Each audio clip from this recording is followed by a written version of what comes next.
It's CardKast with Mike and Lenz, the show about everything sports cards, autographs, and memorabilia. I'm Len plus Z, and this is the Fresh Catch Video Edition. Good morning, everybody, or by the time this video airs, it'll probably be evening. This is the latest edition of Fresh Catch, and I just got this nice box back from JSA, James Spence Authentication.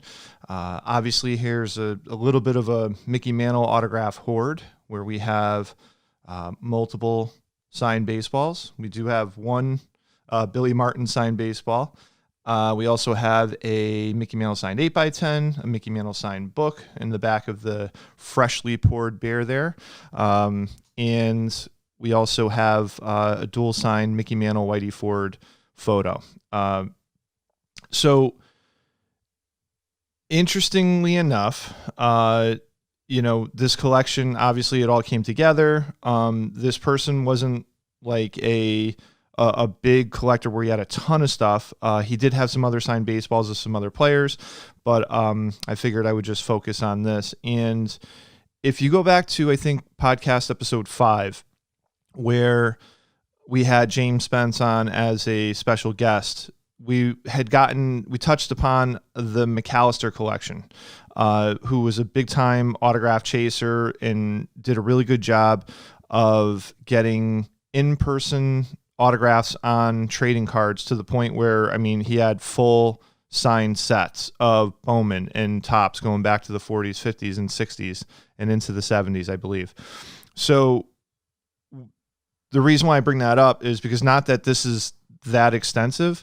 I just think it's cool to get to buy a collection where you have 6, 7, 8, 9 Mickey Mantle autographs in it. I think that's kind of unique. And but also when we were talking about the McAllister collection, we were talking about what collectors had done in their experience and how they acquired things, and can you preserve that? So this particular person who collected this is no longer with us. He passed back in 2014. He was a teacher. He loved fishing, and he also was a huge Yankees fan, as you can see here. And the story behind this is pretty unique. And of course, the guy's name, I'm not doing him any justice by not saying his name, but the guy's name is Joe or Joseph Zalaro from Connecticut. And the cool thing about this collection is I'm pretty sure that most of this stuff, if not all of it, was acquired at a Yankees fantasy camp that was hosted by Mickey Mantle and Whitey Ford. As you could see the background shot over here. He's standing in the middle, and it was one of the things that they offered with the camp. So, they really got in deep. You could see he had his own custom jersey made, probably his own sized, fitted cap. You got a trading card. You also got and I'll show this after I move the beer. I don't want to, that would be a disaster, right? So where are the bets on this? Over, under, I spill the beer on my product. So there is a bat that has, it's a custom bat for Joseph Zalaro. That is also, he had Mickey Mantle sign that. So interestingly enough, I never heard of the fantasy camp, and I'm going to put a link. There was a documentary done on the camp back in 1986. It's a 22-minute watch. Really, really cool.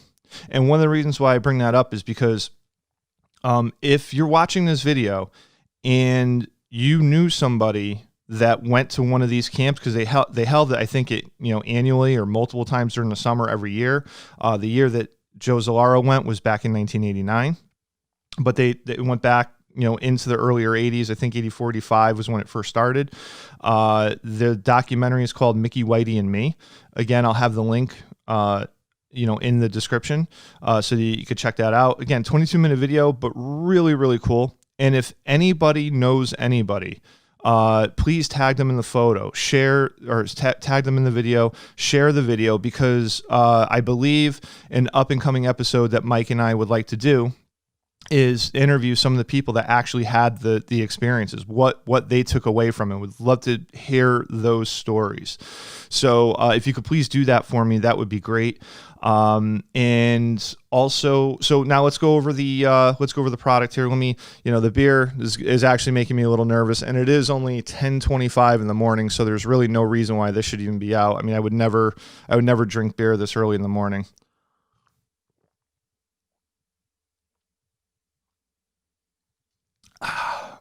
Okay, so half of the problem is gone right now. So let's get into the product. Okay, Billy Martin. Okay, we got a nice signed Billy Martin baseball right here. Sorry, I have to, because there's so much product on the table, I have to kind of jockey my head around and just make sure that you're getting a good look. All right, so we have a single signed baseball on a Bobby Brown. Very, very cool. There was a time when his baseballs sold because there weren't as many out there, and because people were really high on collecting single sign baseballs, his baseballs were selling for up to $800 a ball. They've come, dropped down to about a quarter of that price over the past couple of years, because I think more has surfaced. He did pass away before the shows really, really took off. He missed all of the 90s for signing at shows. So, whatever's out there's out there, but he did do shows in Detroit. I believe, he did some things in New York, and his baseballs are out there, but they're a little tough to get single signed. And, the fact that they're at least a couple $100 makes it kind of interesting. So, and then we have a multi-signed Mickey Mantle, which I think on this baseball right here, this signature is definitely the best out of the 4 baseballs. I just like how it has the classic, loop in each mantle. Just shows that he really, took care of that signature. Not that he hasn't before, but you could see behind the single sign baseballs, they look like they're a little quick. We have Bucky Dent also, Mike Ferraro, he's got a 68 Topps card. I think he was managing for a little while with them. Not an easy signature to get, by the way. And then we also have Whitey Ford right underneath. And on the West panel, we have Slaughter. And this is also on a Bobby Brown official American League baseball. So pretty cool. A little bit of a catch-all. Believe it or not, single sign baseballs will sell, for a little bit of misconception about baseballs. Single sign Mickey Mantle baseballs will actually sell higher than if you have something like that, where you have Hall of Famers on there, you have fan favorites on there, borderline Hall of Famers. And, but unfortunately, it kind of brings the value down a little bit. And not that it's all about value. I mean, I think it's cool that, other players were able to sign it, but collectors pay a premium for single sign baseballs. And speaking of single sign baseballs, we have this Mantle here, and I truly believe that all of these baseballs were probably signed down there. Maybe not the Martin, but there's a picture of Joe Zalaro which didn't make it. It was a team sign photo where I guess some of the players signed it. Mike Ferraro signed it. And he was probably like the guest manager of that team. And the cool thing about the camp was, I think it was like 56 players per week. And at the end of the camp, they got to play against some of the old timers. So I'm assuming some of the old timers came through and played and, showed up and whatever. And that's how some of these catch-alls were created. For the multi-sign baseballs. But anyways, we have a Mickey Mantle single sign baseball here. And again, so now we have a situation where there's a little bit of a detractor. It's on a McGregor Haiti official Pro League ball. Collectors want, the premiums come when they're on the official American League baseball stamp, and not so much this. Not that it doesn't make the ball desirable, not that it doesn't make it worth nothing, but it's just one of those things where the baseballs will go for more money if they're bright white, and if they're on the official American League baseball with the stamp there. So we have another ball that's bright white, and again, it's on a Pro League baseball. So if I could go back in time for Joe, I'd have him switch these out, or switch the multi-sign balls, because these are on the American League, the official American League baseballs. So but that's fine. It's not, I'm not complaining. I'm very happy. Ooh, that's the beer. Hold on.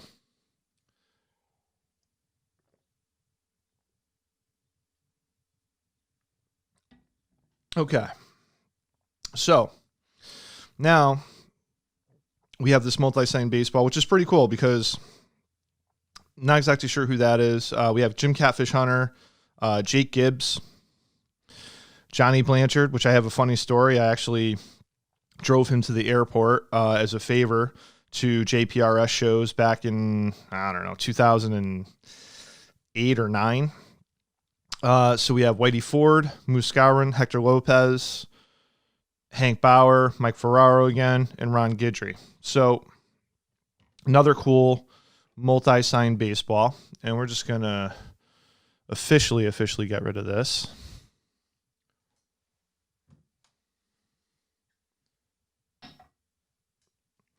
Okay, so the baseballs are kind of done. We'll just push these out of the way a little bit. The beer is done.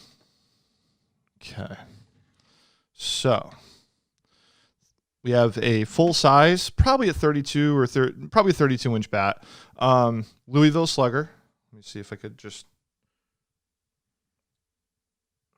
If you guys could see that, you could see the stamp here, where it has the Mickey Mantle Whitey Ford Fantasy Baseball Camp. It's got two little baseballs with single sign baseballs with their facsimile signatures on them, which is pretty cool. And then you have Joseph Zolaro as his name, so his game model bat, which is pretty cool.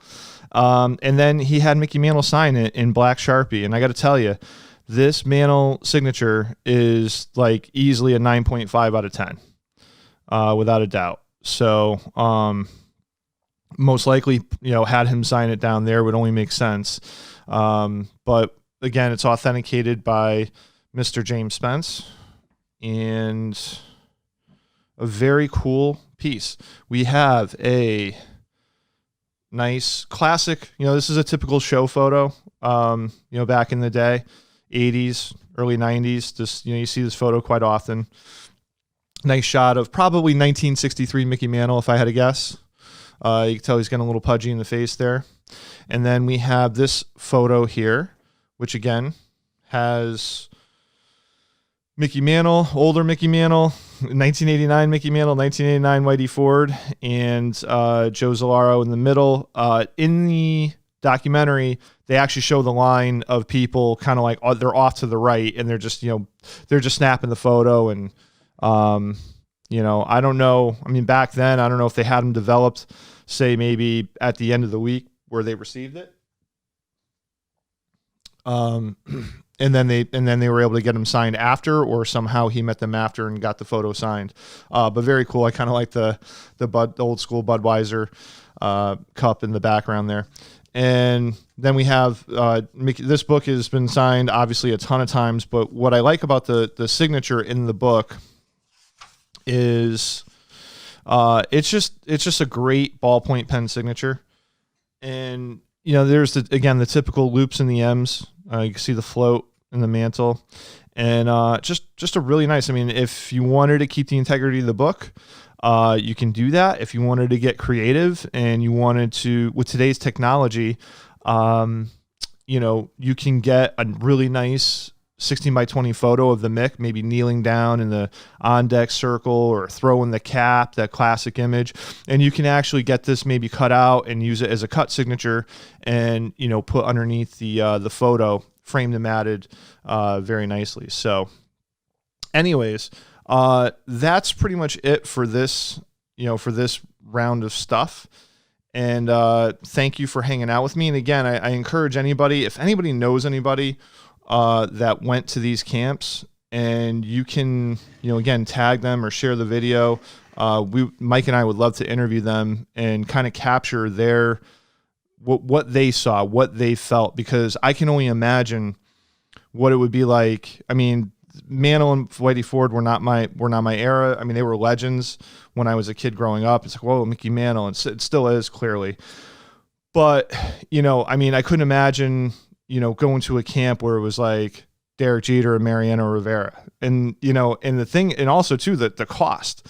So somebody told me that the original cost was like $2,500 a person in the early 80s. And then it reached up to close to, I think, 15 or something like that, 15,000 per person. And I don't know. I don't know how true that is. I would love to get some kind of confirmation on that. But what would it cost?